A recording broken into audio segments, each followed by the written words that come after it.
আসসালামু আলাইকুম গাইস, কেমন আছেন আপনারা সবাই? আপনাদের জন্য আমি আজকে লতি দিয়ে একটা শসা বাটা দিয়ে রান্নার রেসিপি নিয়ে আসছি। প্রথম দেখুন এখানে শসা দিছি, 5-6টা কাঁচামরিচ, 6-7টা পেঁয়াজ এখানে আমি কাটটা দিছি, আর একটা টমাটুম কাটটা দিয়ে দিব। তো একসাথে আমি কিন্তু এগুলি একটা পেস্ট করে নিব, টমাটুম দিয়ে আর শসা দিয়ে। শসা বাটা দিয়া লতি রান্নাটা কিন্তু অনেক মজা লাগে। তো দেখুন লতিটি সুন্দর করে কাটটা, তারপরে আমি একটু হালকা ভাপ দিয়া নিছি, একটা বলক আইছে পরে লতিটি চাইলা ফালাই লইছি, যাতে যদি কোনো চুলকায় তো চাইলে ফালাই নিলে আর চুলকাইব না। তো দেখুন এখানে আমি যে কড়াইটার মধ্যে লতিটা বসামো, ওই কড়াইটায় 2টা পেঁয়াজ কেটে দিছি, 2টা শুকনো মরিচ দিছি, একটু বেশি করে তেল দিছি। তেলটা দিয়ে যখন পেঁয়াজটার আদা একটু হালকা লাল হয়ে গেছে, 2 চামচ আদা রসুন বাটা দিছি, একটু রসুনটা বেশি দিছি এখানে আমি। আর ওই লোকে এখানে দেখুন আমি যে মশলাটা পেস্ট করছি ওই মশলাটা অর্ধেকটা দিয়ে দিছি। তো মশলাটা দিয়ে এখন আমি এখানে 1 চামচ মরিচের গুঁড়া দিলাম, আর লোকে এখানে আমি দেখুন 1 চামচ হলুদের গুঁড়া, আর 1 চামচ আমি দিব এখানে ধনিয়ার গুঁড়া। তো সব কিছু দিয়ে স্বাদ মতো লবণ দিয়ে দিব অল্প করে এখানে আমি। তো দেখুন লবণটা দিয়ে আর 1 চামচ আমি জিরার ফাঁকি দিয়ে দিছি এখানে। তো দিয়ে এখন আমি পানি দিয়ে ভালো করে মশলাটারে কষাই নেব। তো মশলাটাকে ভালো করে কষাইতে হবে, কারণ লতিটা দিয়ে কিন্তু অত ভালো করে কষানো যায় না। লতিটা আমি হালকা ভাপ দিয়ে লইছি যাতে না চুলকায়।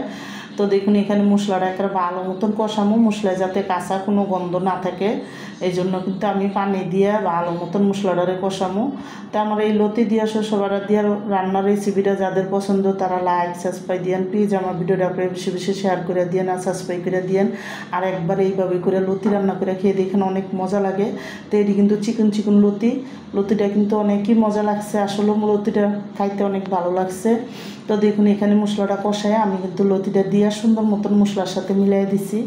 আর মিলাইয়া এখানে কিন্তু দেখুন আমি আলু কটা কাঁচামরিচও দিয়ে দিছি, দিয়ে কিন্তু হালকা একটু পানি দিছি, কারণ এই লতি কিন্তু আদা সিদ্ধ হয়ে আছে গা, আর যেটুকু সিদ্ধ হইব সুন্দর করে কিন্তু এই হালকা পানির থেকে সিদ্ধ হয়ে যাবো গা।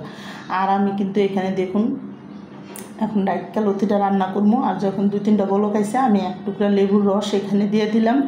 লেবুর রসটা দিলে লতিটা খাইতেও কিন্তু এমনি মজা লাগে, আর যদি হালকা পাতলা একটু গলামলা ধরে তো ওইটা কিন্তু আর ধরে না। তো এই জন্য কিন্তু আমি 1 টুকরা লেবু দিছি। তো দিয়ে কিন্তু এখন দেখুন কটা ধনিয়া পাতা দিয়ে দিলাম। আর যখন একটা সুন্দর করে মশলাটা মাখা মাখা হয়ে যাব তখন আমি এই তরকারিটা উঠাই দেবো। তা আমি কিন্তু এখানে একটু লবণ দিছি, আমার তো লাগছে লবণটা কম হয়েছে। তো দিয়ে কিন্তু এখন দেখুন সুন্দর করে মশলার সাথে ভালো করে ধনিয়া পাতা মিলাইয়া লবণটা মিলাইয়া তারপরে কিন্তু আমি লতিটা করবো। তো দেখুন এদিকে কিন্তু সুন্দর মতন যখন হয়ে গেছে, আমার কিন্তু এদিকে ভিডিওটা একটু হয়ে গেছিলো গা। তো এইখানে দেখুন এখন ভালো মতন আমি কিন্তু লতিটা যখন তেল উঠে গেছে তখন কিন্তু আমি লতিটা নামাই দেবো। আর আমার কিন্তু লতি রান্নাটা এখন পুরো হয়ে গেছে, আমি রেখে দিলাম।